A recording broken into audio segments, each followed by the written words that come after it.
A graça e a paz de Jesus, igreja. Que privilégio nós nos reunirmos aqui hoje. Já cantamos. Agora nós temos o privilégio de ouvir a palavra de Deus e sermos ministrados pela palavra de Deus. Convido você a abrir a palavra de Deus comigo no livro de Atos dos Apóstolos, no capítulo 16. Atos dos Apóstolos, capítulo 16. Nós temos feito uma série de mensagens no livro de Malaquias, na profecia de Malaquias. Hoje, por motivo de Dia das Mães, eu gostaria de meditar com você em Atos capítulo 16. Nós vamos falar de Lídia, que é uma mãe imigrante, uma mãe que não é muito comum, uma mãe talvez divorciada, talvez viúva, mas é uma mãe. E eu gostaria de meditar um pouquinho e tirar algumas lições para a nossa vida, da vida de Lídia, já que aqui em comemoração ao Dia das Mães. Atos, capítulo 16, nós lemos a partir do versículo 11 até o versículo 15. E diz assim a palavra de Deus. Partindo de Troade, navegamos diretamente a Samotrácia e no dia seguinte a Neópolis. Dali fomos a Filipos, da Macedônia, que é a colônia romana e principal cidade daquele distrito, onde ficamos vários dias. No sábado, saímos da cidade e fomos à beira do rio, onde esperávamos encontrar um lugar de oração. Sentamos-nos e começamos a conversar com as mulheres que haviam se reunido ali. Uma das que ouviam era uma mulher temente a Deus chamada Lídia, vendedora de tecido púrpura da cidade de Tiatira. O Senhor abriu o seu coração para atender a mensagem de Paulo. Tendo sido batizada, bem como os de sua casa, ela nos convidou dizendo: se os senhores me consideram crentes do Senhor, venham ficar em minha casa.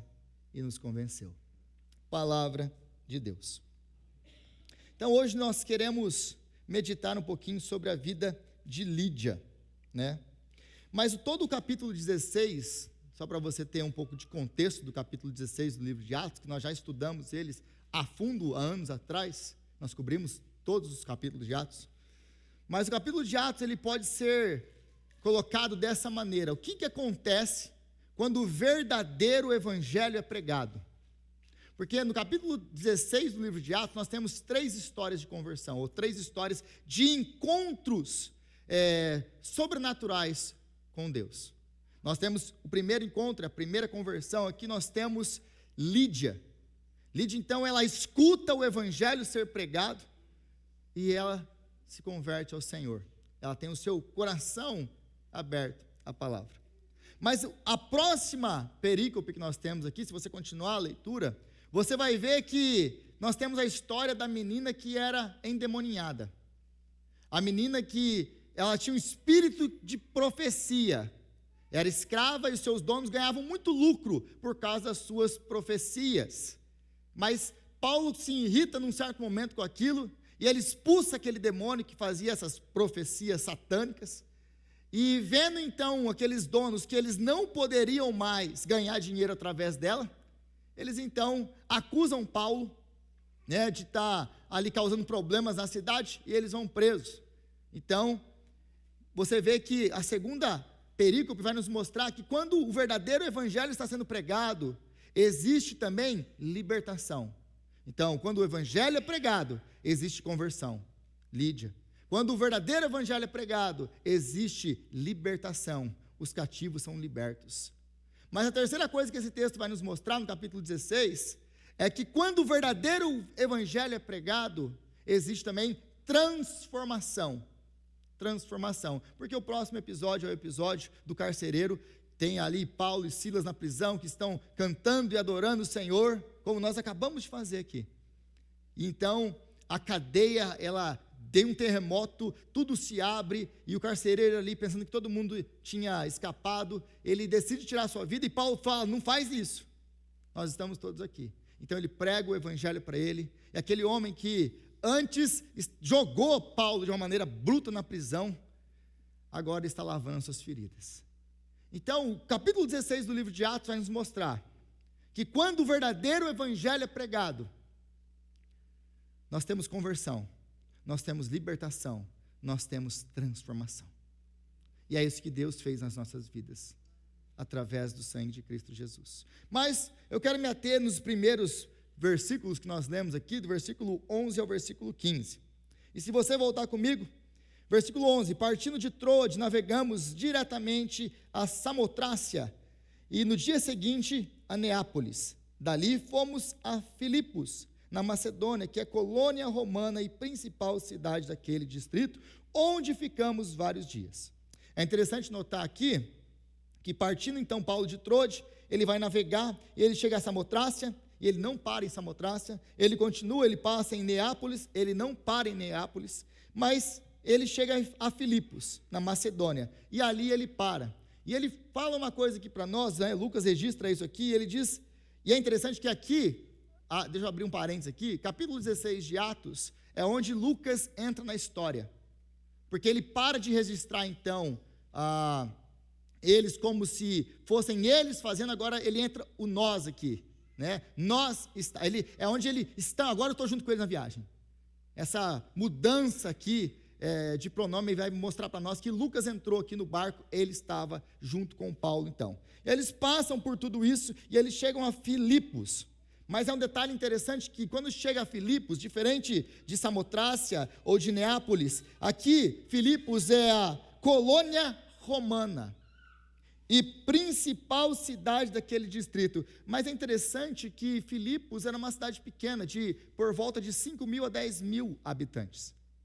Ela não era capital de nada, mas as pessoas que moravam em Filipos eram tão orgulhosas. Mas orgulhosas por quê? Orgulhosas por serem uma colônia romana. O que significa ser uma colônia romana? Significa que, basicamente, Filipos era a Itália fora da Itália. Era como, por exemplo, os Estados Unidos, né? Você tem lá, vamos supor, Porto Rico, que é Estados Unidos também, mas não está aqui junto. Você tem que pegar um avião para ir para lá. Então, basicamente é isso, você tem a Itália fora da Itália. Eles eram muito orgulhosos. Por que eles eram orgulhosos? Por causa desse fato deles serem cidadãos italianos, fora da Itália. Era uma cidade formada por ex-militares, era uma cidade que foi fundada por Otaviano, depois que ele vence a sua batalha contra Brutus, né, os assassinos de Júlio César. Então ele vai refundar aquela cidade e vai fazer daquela cidade uma colônia romana e uma cidade para militares aposentados. Então era uma cidade que era muito orgulhosa da sua cidadania. É por isso que Paulo, escrevendo aos Filipenses, ele vai falar, olha, a cidadania que importa para vocês é a dos céus. Ele fala de cidadania e ele fala de outras coisas que para eles eram muito importantes, como filipenses, como cidadãos daquela cidade. Então, essa cidade era uma cidade muito importante no sentido de eles serem muito orgulhosos, apesar de ser uma cidade muito pequena, apesar de não serem capital de nada, era uma cidade muito influente e muito importante. A primeira, eles se orgulhavam de chamar a primeira do distrito. Mas era uma cidade também que ela respirava o culto ao imperador. Eles tinham pelo menos 2 templos de culto ao imperador. Como todo o Império Romano, são pagãos, adoram todo tipo de entidade, de ídolos, mas para eles era muito importante a adoração ao imperador. E por que era muito importante a adoração ao imperador? Porque era a maneira com que eu mostrava o meu patriotismo. Então, adorar ao imperador é uma questão de ser patriota. Uma vez que você não adora o imperador, você não é um patriota. Vamos supor que, deixa eu fazer aqui uma ilustração, vamos supor que o exército dos Estados Unidos é obrigado a adorar o presidente do país, a prestar culto a ele, porque isso é um sinal de lealdade e de patriotismo. O que os cristãos teriam que fazer nesse momento? Então, basicamente, isso que começa a entrar em problemas aqui com todo o outro sistema de adoração que não permitia a adoração ao imperador. como era o caso do judaísmo e do cristianismo. É por isso que nós vamos ver nessa cidade aqui, como nós vamos continuar a leitura, ver que não existia uma presença judaica muito forte na cidade. Nós não vamos encontrar nenhuma sinagoga aqui. É por isso que Paulo ele tem que andar aí à beira do rio, ali procurando um lugar de adoração, um lugar de uma reunião onde se podia orar. Porque na cidade, para você ter uma sinagoga judaica, você precisava, na cidade, ter pelo menos 10 famílias judias, ou 10 judeus, para liderar essa sinagoga. O fato de Paulo chegar a Filipos e não encontrar uma sinagoga, significa que a presença de judeus em Filipos era tão pequena que você não conseguia formar 10 famílias para ter uma sinagoga.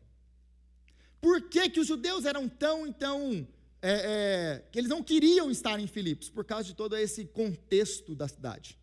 Uma cidade muito leal ao imperador, onde não adorar ao imperador era visto como subversivo. Você é um causador de problemas, você não é um patriota, você não deveria estar aqui. Então você vai vendo que a perseguição religiosa de Filipos era uma coisa muito ferrenha, e é isso que nós vamos ver na carta aos Filipenses. Paulo vai mencionar mais de uma vez que, olha, vocês estão passando por sofrimentos como eu passo. Então, vai deixar muito claro que os sofrimentos eram perseguição pela religiosidade ou pela religião deles, o cristianismo. Eles não adoravam o imperador. Então, é isso que está acontecendo aqui na cidade. E aí, no versículo 13, como eu disse, continuando a leitura aqui, no sábado, saímos da cidade e fomos pela beira do rio, onde esperávamos encontrar um lugar de oração. Por que fora da cidade? Porque se judeus não eram bem-vindos, muito menos cristãos. E é interessante que no ano 49, Cláudio, o imperador Cláudio, ele havia expulsado os judeus de Roma. Por que ele havia expulsado os judeus de Roma? Porque os judeus arrumaram uma confusão entre eles lá, por causa de um tal de Cresto, que provavelmente é Cristo. Os judeus com os cristãos, os judeus convertidos começaram a arrumar uma confusão lá. Aí para eles, para o romano era tudo um problema da seita deles do judaísmo. Eles começaram a discutir sobre um tal de Cristo, ou Cresto, e aí o Cláudio não queria saber de nada, falou, cara, expulsa todo mundo de Roma, e ponto, dá um fim nisso. Então provavelmente o que aconteceu também é que, seguindo isso, os leais moradores, cidadãos de Filipos, fizeram a mesma coisa em Filipos. É por isso que nós não temos aqui os comentaristas, os estudiosos vão falar que possivelmente essa é a razão que nós não temos muitos judeus na cidade. Mas então eles vão se reunir fora do muro. Por quê? Porque dentro do muro, como assim vocês adoram um Deus, vocês oram a um Deus que não se vê? Cadê a imagem dele? Então, para eles não fazia sentido. Para eles, os cristãos ou os judeus eram ateus, porque os deuses deles não dava para pegar, não dava para ver. Que Deus é esse? Então, acaba que eles não podiam, eles não tinham autorização na cidade para se reunir dentro da cidade. E aí eles acabam tendo que se reunir fora da cidade, fora dos muros da cidade. E por que perto de rio? Porque a gente precisa lembrar de uma coisa, meus irmãos, naquele tempo não existia água encanada. Não é igual na sua casa que você abre na torneira da cozinha, na torneira do banheiro, tem água para onde você quiser, não. Eles precisavam fazer rituais de purificação, batismos e outras coisas. Por isso que eles iam aos rios, porque eles não têm água encanada em casa. Então era a maneira com que eles tinham aí seus rituais de purificação. Mas, então, imagina agora para esse grupo de mulheres, como que elas eram vistas por esses cidadãos de Filipos? Um bando de mulher que se reúne fora da cidade para orar a um Deus que nós não podemos ver, que nós não podemos tocar. Que tipo de visão vocês acham que os cidadãos daquela cidade tinham dessas mulheres que se reuniam para orar? Eu posso garantir uma coisa para você, não era das melhores. Não era das melhores. Mas não obstante a isso, você tem no versículo aí, 14, uma das que ouviam era uma mulher temente a Deus chamada Lídia, vendedora de tecido púrpura da cidade de Tiatira.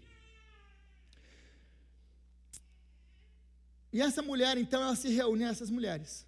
E daqui vai nascer, talvez a primeira igreja da Europa, né? Nós não sabemos que estado que estava a igreja de Roma ainda, mas possivelmente uma das primeiras igrejas da Europa. O que me ensina uma coisa muito importante: nós não podemos desprezar os pequenos começos, porque Deus está trabalhando, e Deus não precisa de grandes palcos para fazer grandes coisas. Deus pode fazer infinitamente mais do que nós pensamos ou até pedimos a Ele, com pequenas coisas. Essas mulheres, fora da cidade, excluídas por causa da sua religião, excluídas por causa da sua visão de Deus, que não tinham direito de se reunir ali, marginalizadas, talvez até um pouco escondidas ali, a situação, é o local onde Deus vai escolher começar a igreja de Filipos. E para mim é impossível não lembrar de como essa igreja começou. Nós começamos nos reunindo na casa da tia Edna, que é a nossa Lídia, que abriu a porta da casa dela. Então, aquelas poucas famílias ali, começamos se reunindo em Lowell. Logo nós começamos um culto em Lowell, e hoje nós estamos aqui. Porque Deus, Ele não precisa de grandes palcos para fazer grandes coisas. Então, meu irmão, na sua vida, minha irmã na sua vida, não despreze os pequenos começos, porque Deus está trabalhando na sua vida. E muitas vezes nós desprezamos aquilo como se fosse uma coisa, nossa, você olha e você não vê nada, e parece que a coisa não está acontecendo, mas Deus está trabalhando, e Ele não precisa de grandes palcos para fazer grandes coisas na sua vida. E nós devemos então continuar insistindo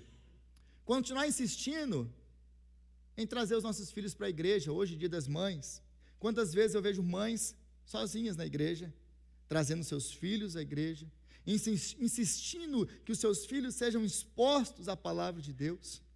E muitas vezes nós não sabemos o que é para uma mãe trazer um filho sozinha para a igreja. Talvez a gente tem mães orando e orando e orando pela conversão dos filhos, ou pela conversão de um marido não crente. E parece que você ora e as coisas não acontecem. Mas, minhas irmãs, Deus não precisa de grandes coisas. Continue orando, continue persistindo, porque o Senhor está trabalhando. Agora, então, voltando para o versículo 14, Lídia, então, aqui, quem é Lídia? Quem é Lídia? Lídia é uma mulher temente a Deus, é a primeira coisa que o texto vai nos dizer, é uma mulher temente a Deus. O que significa dizer que, assim como Cornélio era um homem temente a Deus, ele era um centurião temente a Deus. Dizer que ele era temente a Deus é que ele adotava o judaísmo, todo aquele homem ou mulher que era temente a Deus, ele adotava o judaísmo, ele praticava as leis religiosas do judaísmo, ele se abstinha daquela comida que os judeus falavam que era impura, só que ele não chegava ao passo da circuncisão, no caso dos homens. Então, ele era alguém temente a Deus, mas ele não dava esse último passo da circuncisão. Ele não era um completo judeu, um prosélito. Ele era um temente a Deus, ele gostava do judaísmo, ele praticava o judaísmo, ele entendeu que a resposta não é o paganismo das religiões do Estado, ou de toda aquela bagunça que era o panteão romano ou grego. Era o Senhor, o Deus de Israel. Eles assumiam isso, entendiam isso e temiam a Deus, praticavam o judaísmo, só que sem chegar na circuncisão. Eles geralmente eram, então, batizados com um batismo de lavar dos pecados. Isso não começa no Novo Testamento. O que João está praticando no Novo Testamento é algo que já nasce nesse período intertestamentário, mas eles têm esse ritual aí de você batizar alguém antes de ser um prosélito, antes de você ser circuncidado. Você é um cachorro gentil, você tem que ser lavado dos seus pecados. Judeu não precisa, a gente é judeu. Era isso que era tão radical no batismo de João Batista. Ele chamava judeus para serem batizados. Aí os judeus olhavam para a cara dele e falavam assim: mas nós somos judeus, mas não tem diferença nenhuma entre vocês e um gentil. É por isso que João fala o que ele fala. Deus pode fazer dessas pedras descendentes de Abraão. Vocês pensam que vocês são melhores que de alguém? Vocês não são melhores que ninguém. Então, essa é a radicalidade do batismo de João Batista. Mas Lídia, então, é uma mulher temente a Deus. Ela conhece Deus. O texto vai falar que ela era comerciante de púrpura da cidade de Tiatira. Então, a cidade de Tiatira era famosa por ter lá uma grande guilda, ou eu costumo falar sindicato, porque guilda talvez eles não sabem o que seja, mas era que para nós hoje seria um sindicato dos tintureiros. Né, daquelas pessoas que trabalham com aquele tipo de profissão. Então, Tiatira é uma cidade que era muito famosa por esse tipo de trabalho, que era a fabricação de tinta púrpura, que era um processo muito difícil de ser feito. Por quê? Porque ele dependia de ser tirado de um molúsculo, você tinha que quebrar ali, um por um, e tirar uma glândula de lá de dentro, que quando você expunha aquele líquido ao sol, ele se tornava púrpura. Então, eles precisavam de muitos e muitos e muitos quilos para formar 1 grama daquela tinta, né, para você poder tingir tecidos de púrpura. Então, era um processo difícil, era um processo complexo de fazer, que demandava muito trabalho. Consequentemente, quem usava a púrpura? Apenas reis, sacerdotes, figuras de autoridade. Senadores usavam as púrpuras, o seu manto ou alguma coisa púrpura para significar ali, para demonstrar a sua autoridade, o seu cargo político. Reis se vestiam de púrpura para mostrar a realeza. Então, sacerdotes eram vestidos de púrpura. Era muito importante a cor púrpura, porque demonstrava a realeza ou sacerdócio. Então, ela trabalhava com esse tipo de coisa. Ela era uma comerciante, uma mulher, então, que também, o texto vai deixar para nós muito claro que era uma mulher sem marido. Essa mulher aqui, ou ela era divorciada, ou ela era viúva. Como que nós sabemos disso? Pelo resto do texto. Porque ela e a sua casa vai ser batizada. Ela convida esses homens para ir para a casa dela. Como que uma mulher, numa sociedade patriarcal, como é a sociedade romana, poderia fazer uma coisa dessa se ela tivesse marido? Ela não poderia. Então, ou ela passou por um divórcio, ou ela passou por enterrar o marido. Mas pelas leis romanas, uma mulher que fosse escrava e foi liberta, que provavelmente é o caso de Lídia, que aliás, o Lídia, o nome dela, na verdade o nome dela provavelmente não era Lídia. Lídia era uma região de Tiatira. Era perto de Tiatira, você tinha uma região chamada Lídia. Provavelmente ela foi nomeada por causa da região. Ela era a mulher da cidade de Lídia. É assim que ela era conhecida, assim que ela era chamada. Possivelmente ainda como escrava, era assim que o seu senhor, o seu dono, se referia a ela. Então as mulheres, para elas poderem ter o seu próprio negócio, tinha uma lei romana, algumas leis romanas, que permitiam que elas pudessem ter o seu próprio negócio, serem empresárias, que é o caso de Lídia. Elas teriam que, se fossem elas libertas, que provavelmente é o caso dela, ela teria que ter 4 filhos. Então ela não era obrigada mais a se casar com ninguém, e não estar debaixo de um senhor, de um Kyrios. Se ela não fosse uma escrava, ela teria que ter 3 filhos. O que mostra, então, para nós que possivelmente Lídia tinha 3 ou 4 filhos, dependendo do status que ela tinha, para que ela pudesse exercer a sua, ser uma empreendedora, o que não é comum no primeiro século. Se você conhece qualquer coisinha de primeiro século, você sabe que isso aqui não é comum. Numa sociedade patriarcal, você tem uma mulher sem marido, que ou é viúva ou é divorciada, que é empresária, rica, isso aqui não é normal. Isso que nós estamos vendo não é normal. Então ela é uma empresária de sucesso, uma mulher inteligente e corajosa, porque não bastava ser inteligente. Ela lida com homens, mas sendo uma mulher. Ela negocia com homens, sendo ela uma mulher. Para nós isso é muito comum hoje no século 21, mas não é assim no primeiro século. Então essa mulher aqui, ela não é uma mulher comum, é uma mulher espetacular. Lembrando que ela é da cidade de Tiatira, é por isso que Lucas deixa isso muito claro, ela não está na cidade dela, ela está numa colônia romana. Ela está em Filipos, uma cidade muito patriota. Então ela é como a maioria de nós aqui, imigrante. Ela saiu do seu lugar, ela saiu da sua terra e foi para um outro lugar. Um outro lugar que, aliás, nem gosta muito de imigrante. Mas você não é cidadão italiano? O que você está fazendo aqui? Então essa mulher é uma mulher de sucesso, uma mulher inteligente, uma mulher corajosa, uma mulher que vendia algo de muito valor e muito caro, e por isso era uma mulher muito rica. Era uma mulher que estava acostumada a lidar com pessoas de importância, lembrando que ela vendia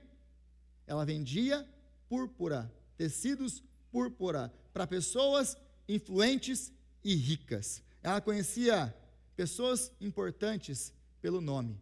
Ela trafegava no meio de pessoas importantes. Ela vivia em lugares importantes. Era uma mulher que estava acostumada com a beleza.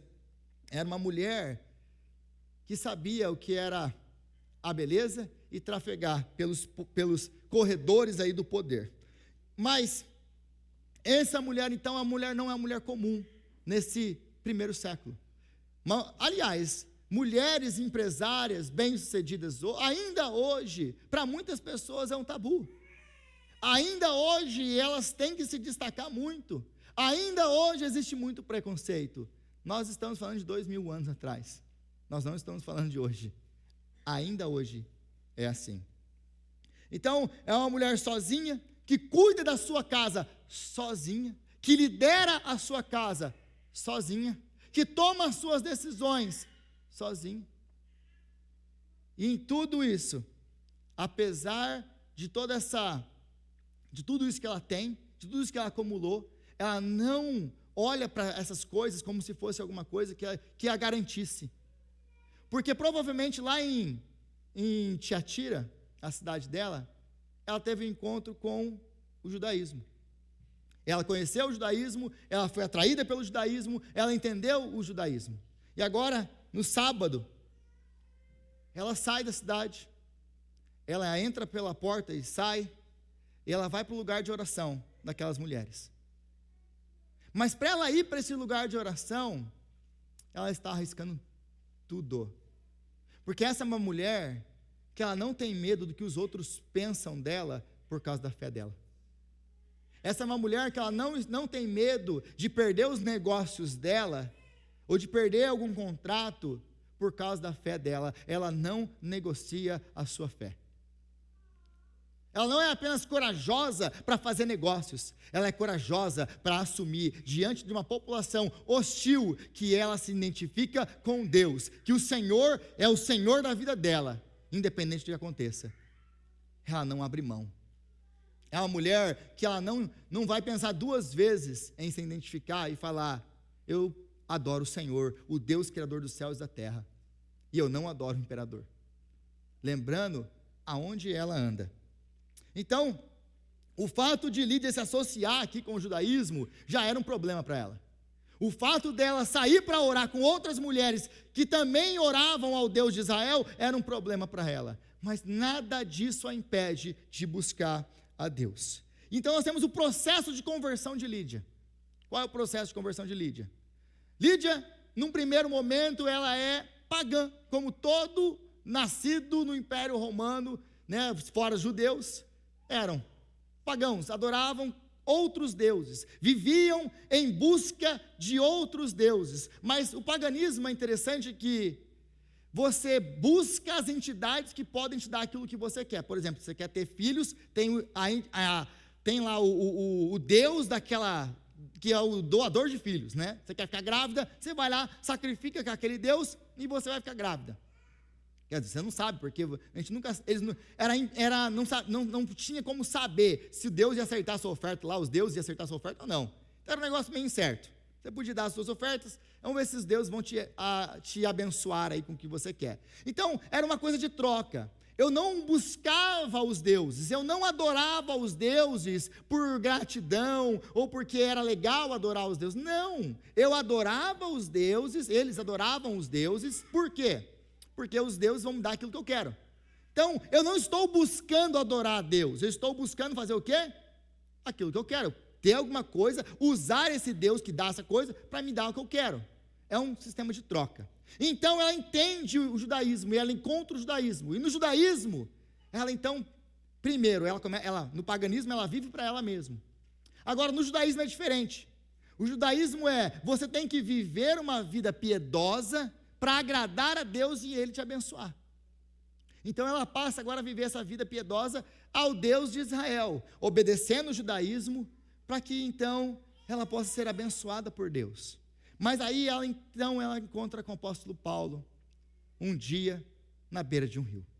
E ela vai entender uma outra coisa, a graça. Ela vai entender que não é mais viver para si mesmo, para agradar os seus desejos, mas também não é mais viver para tentar agradar um Deus, que eu não sei se vai estar feliz comigo ou não. Não é obedecer regras para que Deus venha me abençoar e me dar aquilo que eu quero. Não. Agora eu obedeço, mas eu não obedeço para ganhar, eu obedeço porque eu já ganhei. Agora eu obedeço por causa do sacrifício que foi feito para me comprar, eu não compro nada.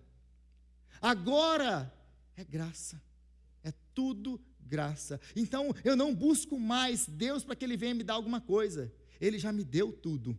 Agora eu busco por quem Ele é, eu busco para ter Ele.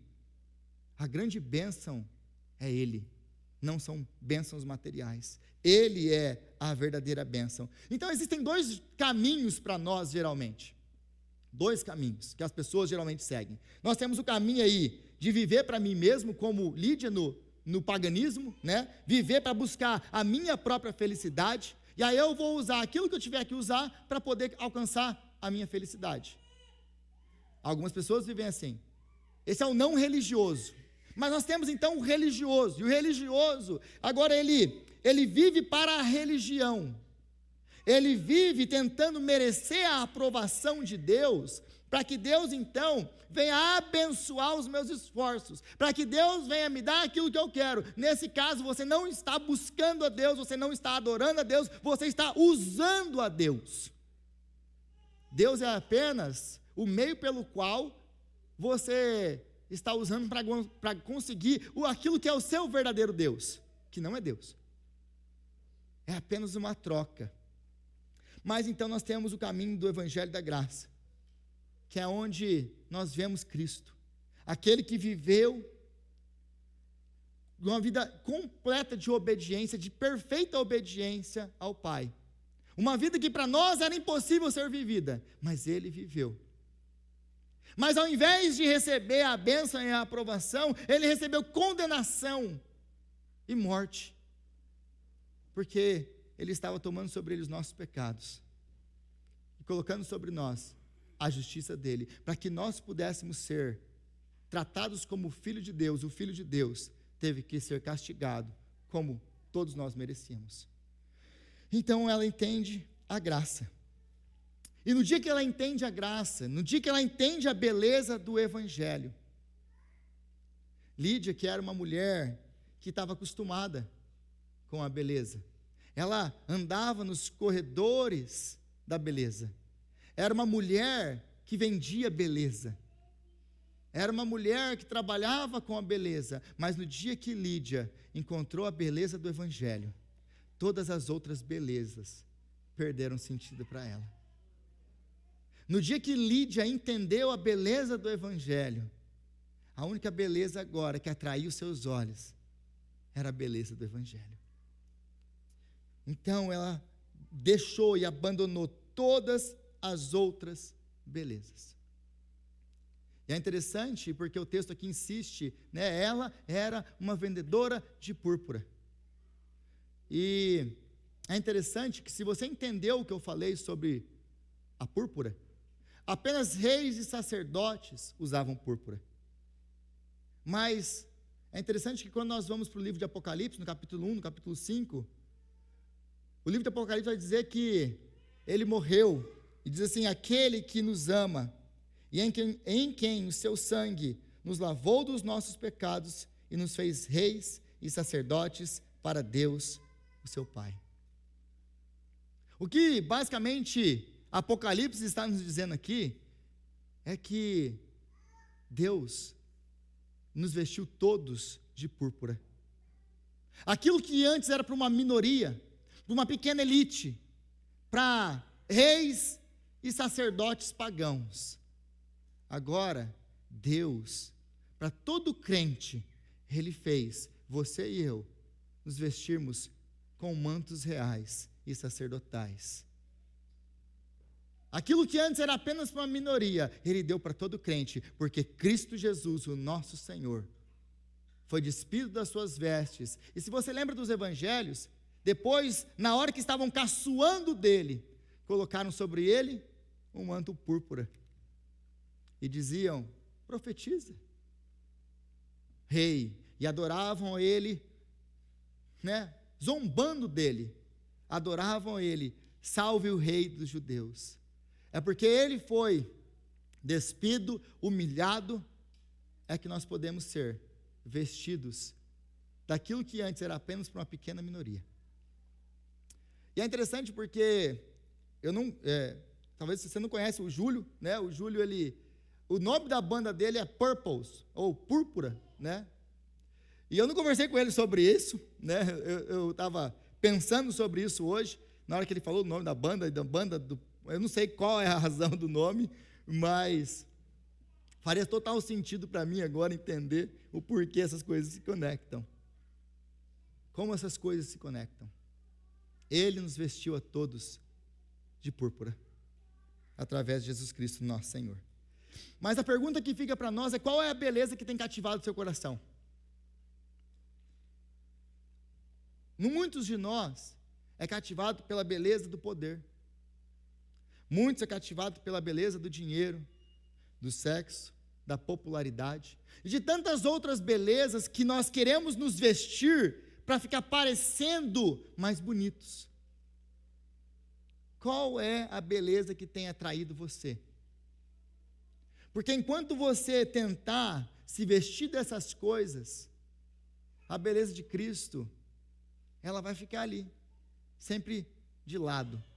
Mas no dia que nós entendemos a beleza do Evangelho de Cristo, no dia que nós entendemos a verdadeira beleza, a beleza que está acima de toda beleza, no dia que a beleza de Cristo for a beleza que nos tira o fôlego, então, meus irmãos, todas as outras belezas, elas vão perder o brilho para nós. E é para essa cidade que o apóstolo Paulo vai dizer mais tarde, vai escrever na sua carta: eu aprendi o segredo da vida. Eu aprendi a estar satisfeito em toda e qualquer circunstância, sendo alimentado ou passando fome. Tudo posso naquele que me fortalece. Mas qual é o segredo, apóstolo Paulo? O segredo é a beleza de Cristo. O segredo é ter Cristo. Ele é o segredo da vida. No dia que eu substituir, que eu deixar, que eu enxergar a beleza de Cristo, a beleza do poder, ela perde dinheiro, sexo, popularidade, qualquer outra beleza, ela perde seu efeito sobre mim. Então eu vou viver para a verdadeira beleza, que realmente vai encher meu coração e os meus olhos. Aí no versículo 14 ele diz: uma das mulheres que ouviam era uma mulher temente a Deus chamada Lídia, vendedora de tecido púrpura da cidade de Tiatira. O Senhor abriu o seu coração para entender a mensagem de Paulo. O Senhor abriu o seu coração. Meus irmãos, nós estamos aqui hoje porque Deus abriu o nosso coração.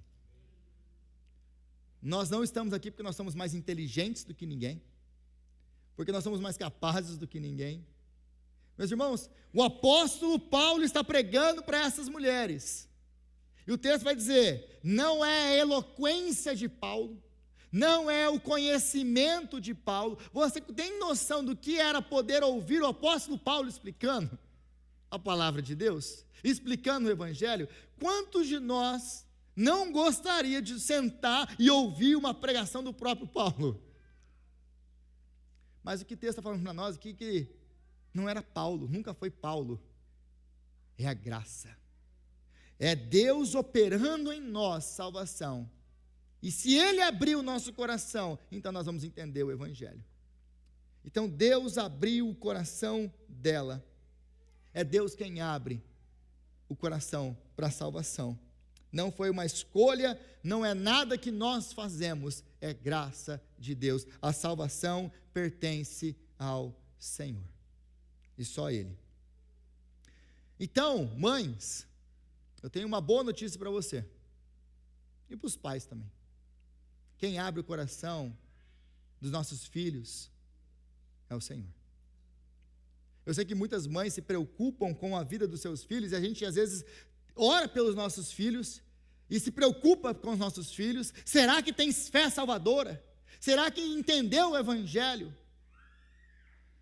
Será que os meus filhos são convertidos? E talvez você que tem filhos mais velhos, cresceu dentro da igreja, e não está na igreja, e aí a gente fica, mas Deus, o Senhor não está vendo?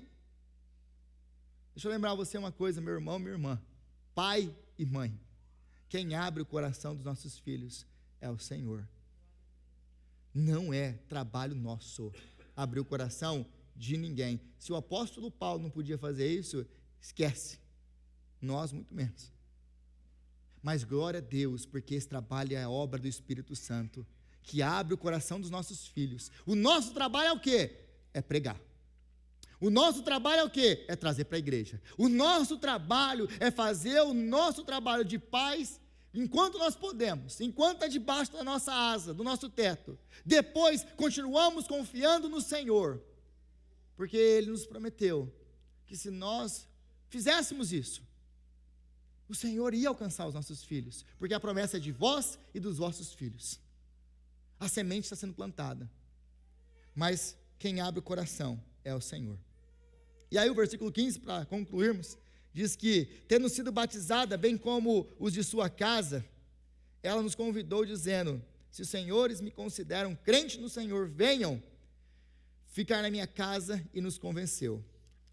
É interessante que se você vê o versículo 40, que é o último versículo desse capítulo, depois de saírem da prisão, Paulo e Silas foram à casa de Lídia. Depois de saírem da prisão, Paulo e Silas foram à casa de Lídia, onde se encontraram com os irmãos, e os encorajaram, então partiram. Meus irmãos, antes essa mulher, ela vivia para ela mesma. Antes, ela usava o que ela tinha para benefício próprio. Mas agora o evangelho transformou a sua vida. E a maneira como ela lidava com os seus bens foi completamente mudada. Antes ela vivia para ela. Agora ela quer investir na verdadeira beleza. Antes ela exportava beleza para o mundo inteiro, para pessoas importantes. Agora ela quer exportar pés formosos. A casa dela virou uma igreja. A casa dela se tornou a primeira igreja de Filipos. Porque ela entendeu que uma vez que agora eu fui salvo pela graça, a minha vida vai ser, que foi transformada, eu tenho uma nova maneira de lidar com os meus bens.